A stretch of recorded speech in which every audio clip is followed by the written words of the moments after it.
প্ৰথম ভুলটো হৈছে এজন বয়সস্থ মানুহ আপুনি নিজৰ বাহুবল দেখুৱাই যিকোনো কাম নকৰিব। এতিয়া দেউতাই কোৱা মতে আপুনি যাব পেলাইছে এতিয়া পেলাইছে নাই পেলোৱাটো হয় মানুহ মাতিব পাৰে অকল যাব পেলোৱাই নহয় সিহঁত কৈ কি কয় গম পায়। এই আজিকালি এনেকে ফালি পেলাই এনেকুৱা এনেকুৱা কৰি এনেকে ফালি দিয়ে যে সেই সোপা চাই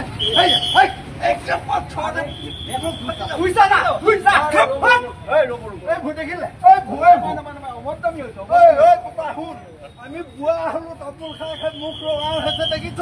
ইয়াত আজিলৈকে পেক অকমান পেলোৱা দেখিছো। এই ৰাস্তা তোৰ হয় নহয় মোৰ হয় নহয় ৰ'ব। এতিয়া ইমান মানুহ আপোনালোকৰ কাজিয়াখনৰ কাৰণে গোট খাই গৈছে। আপুনি লাজ পাব লাগে। আপুনি এজন যুৱক হৈ এই এনেকে ৰাস্তাৰ মাজত পলিথিন পেলোৱা এই এতিয়া সন্মুখতে আপুনি শিকাই দিছে। এই চহৰখন লেতেৰা কৰা দায়িত্ব আমাৰ নে চফা কৰা দায়িত্ব আপোনাৰ কৈছোঁ কওকচোন।